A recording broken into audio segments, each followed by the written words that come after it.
Ya ini tadi kan baru saja saya dengan Pak Prabowo meresmikan geraha utama di Akademi Militer Magelang. Ya. Setelah itu makan bakso. Udah. Kamu pilih makan bakso, Pak? Kamu pilih makan bakso, Pak? Makan bakso. Baksonya enak. Udah gitu aja. Tanya mengenai bakso. Menunya apa aja, Pak? Menunya apa aja, Pak? Baksonya menunya apa aja, Pak? Oh, ngobrolin bakso, ngobrolin kelapa muda, ngobrolin tahu goreng, kan ada. Gitu.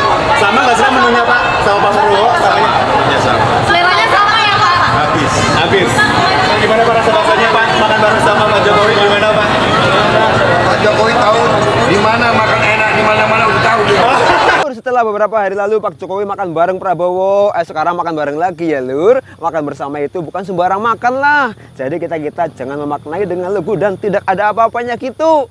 Ya makan bersama sengaja dipertontonkan di depan publik jelang hari pencoblosan. Ya tentu saja ada maknanya lah lur. Ya nggak mungkin lah makan bersama hanya karena lapar saja. Makan bersama di kalangan politikus itu bukan hal yang baru. Dan ini biasa dilakukan sebagai diplomasi meja makan. Sambil makan membicarakan hal-hal penting dalam politik. Ya Pak Jokowi ingin memberikan pesan ke masyarakat, menunjukkan kedekatan dan dukungan untuk paslon nomor urut 2 Prabowo Gibran. Ya akhir-akhir ini memang Pak Jokowi rajin mengundang makan siang dengan sejumlah ketua umum partai politik. Tetapi ya hanya parpol yang mendukung Prabowo Gibran saja lur. Bahkan Pak Jokowi juga sengaja mempertontonkan pertemuan dan makan bareng dengan Ketua Umum Partai Demokrat Agus Harimurti Yudhoyono atau AHY dan Ketua Umum Partai Solidaritas Indonesia atau PSI Kaisang Pangarep yang juga putra bungsunya itu lur.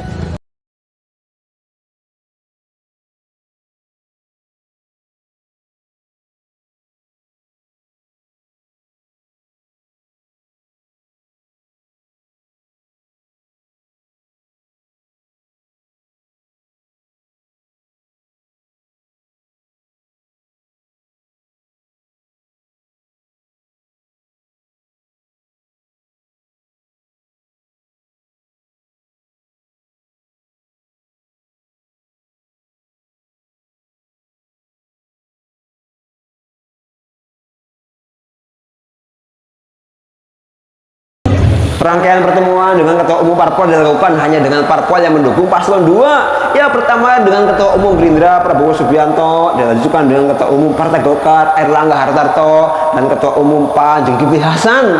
Tentu tujuan Jokowi untuk menunjukkan parpol pendukung Prabowo Gibran itu banyak, solid dan semua dekat dan manut dengan Jokowi.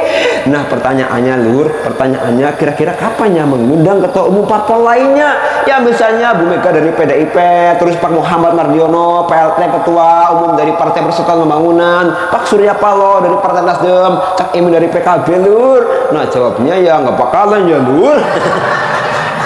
Iya lur, orang bakalan lah. Jadi lur, diplomasi makan dengan Ketua Umum Parpol pendukung Prabowo Gibran dilakukan secara masif ini menunjukkan Pak Jokowi semakin ketakutan dan panik. Dia panik jika Pilpres tidak bisa berlangsung satu putaran seperti yang dia harapkan itu.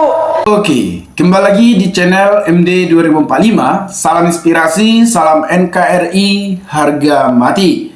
Teman-teman mungkin sudah mendengarkan sedikit edukasi dari saudara kita Lis Turyanto. Lis mengatakan bahwasannya kepanikan Pak Jokowi terhadap Prabowo Subianto dan Gibran sulit menang dalam satu putaran. Tentunya agak sulit karena kita lihat kesadaran masyarakat melihat situasi politik yang digunakan Pak Jokowi saat ini sangat-sangat menyadarkan bahwasannya masyarakat akan tahu tujuan Prabowo Subianto ketika berkuasa. Teman-teman, bagaimana tanggapan teman-teman melihat Pak Jokowi berkampanye dan memihak kepada Prabowo Subianto dan Gibran? Apakah layak seorang presiden memihak? Itu salah satu asumsi masyarakat akan berdampak negatif terhadap Prabowo Gibran dan Pak Joko Widodo. Memang kalau kita lihat beberapa hari ini, bahwasannya Pak Jokowi mengundang ketua partai seperti AHY yang kita lihat tadi di video tersebut, bahwasannya diundang makan bersama seperti Prabowo, seperti lainnya. Kita bisa lihat bahwa kepanikan Pak Jokowi agar ketika dia mengajak makan, tentunya masyarakat berasumsi bahwasannya banyak pendukung Prabowo Subianto. Tetapi masyarakat sudah sadar dengan cawe-cawe Pak Jokowi yang ingin memenangkan ambisi Prabowo Subianto dan Gibran dalam kontestasi di Pilpres di tahun 2024 ini. Ini menjadi situasi yang panas, apalagi sebentar lagi akan diadakan pencoblosan pada tanggal 14 Februari 2024. Saya yakin kita sudah memiliki pilihan yang tepat yang akan melanjutkan program-program Pak Jokowi di tahun 2024 ini. Saya heran, selama ini yang kita bangga-banggakan Pak Jokowi malah berpaling kepada Prabowo Subianto. Bahkan Pak Jokowi meninggalkan partai PDIP yang ingin bergabung kepada Prabowo Subianto. Saya tidak tahu apa maksud dari Joko Widodo. Tetapi kita pastikan Jokowi akan melakukan segala cara yang ingin menaikkan Gibran sebagai wakil Prabowo Subianto. Banyak para pengamat politik yang mengkritik kelakuan Pak Jokowi dalam situasi politik saat ini. Semakin terlihat dan semakin blunderlah. Namun kita bisa lihat kesadaran tingkat masyarakat sudah mengetahui hal-hal yang digunakan mereka. Teman-teman, kalau kita lihat memang agak lain, agak berbeda dengan sebelumnya. Dan kita lihat situasi yang digunakan Pak Jokowi saat ini sangat beda dari Pilpres di tahun 2014-2019. Kita heran dengan situasi saat ini. Padahal dulunya Jokowi memuji-muji Ganjar yang ingin naik sebagai calon presiden Republik Indonesia. Tentunya Pak Jokowi pernah mengatakan bahwa sosok pemimpin adalah seperti Ganjar. Namun itu akan menjadi kesedihan Megawati, kesedihan Ganjar. Setelah dideklarasikan bahwa Jokowi ternyata berkhianat, malah pindah ke Prabowo Subianto. Pak Jokowi pernah mengatakan, jangan banyak drama, jangan banyak drakornya. Malah dia yang banyak drama saat ini. Pilihlah pemimpin yang mampu untuk turun ke rakyat. Pilihlah pemimpin yang mampu untuk belusukan dan mendengarkan rakyatnya. Tetapi saat ini, apakah yakin Bapak mampu Prabowo Subianto untuk belusukan ke daerah-daerah terpencil? Kalau kita lihat secara fisik, pernah ada salah satu video saya memperlihatkan bahwa Prabowo sudah kecapean melakukan kampanye. Bagaimana nanti ditugaskan ke negara lainnya atau negara tetangga, atau bahkan ke tempat pelosok-pelosotan seperti kami Aceh Tenggara. Saya yakin belum pernah ada salah satu pemimpin yang turun ke Aceh Tenggara atau kampung kami. Belum ada. Saya merindukan itu. Saya tinggal di Aceh Tenggara. Teman-teman, apakah yakin Prabowo bisa memimpin negara ini? Kalau kita lihat juga kasusnya pada tahun 1998, tentunya kasus penculikan aktivis masih terlibat. Bahkan dia juga pernah mengakui bahwasannya dia pernah terlibat dengan kasus tersebut. Kita bisa lihat, saya heran ketika dipertanyakan juga di saat debat kemarin, ditanya A dijawab B. Apakah layak? Kalau kita lihat memang ya sah-sah saja menjadi dia pemimpin atau tidaknya.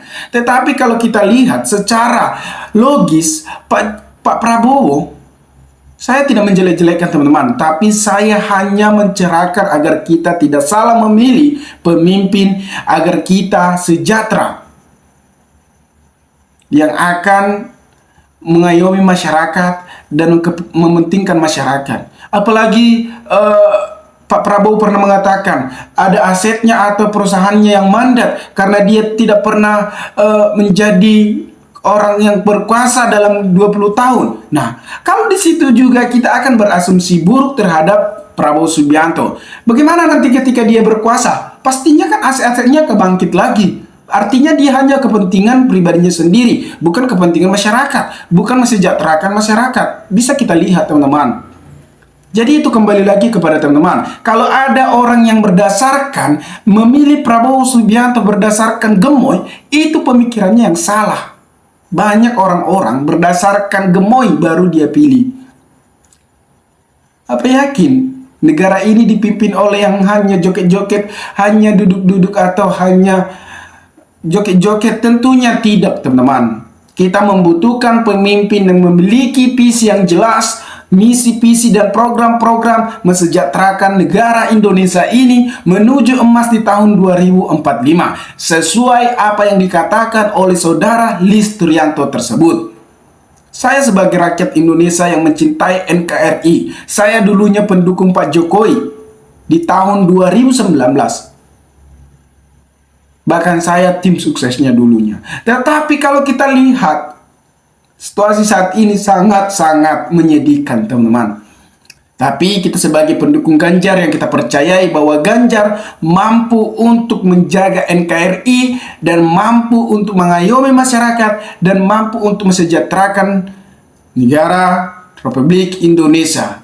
Dia pernah berjanji bahwasannya dia akan memajukan negara ini dan bahkan dia melontarkan program-program yang sangat-sangat bermanfaat dan akan melanjutkan program Pak Jokowi yang belum selesai atau yang harus diperbaiki, yang baik harus lebih baik lagi, yang buruk diperbaiki. Menurut saya, Ganjar adalah orang yang patut sebagai pemimpin NKRI ini. Nah, teman-teman, mungkin sekian video ini. Jika ada kata salah, mohon maaf. Jika ada ingin bertanya, maka cantumkanlah di kolom komentar agar kita bisa saling tukar pikiran satu antara lain. Salam inspirasi, salam NKRI, MD 2045 melaporkan.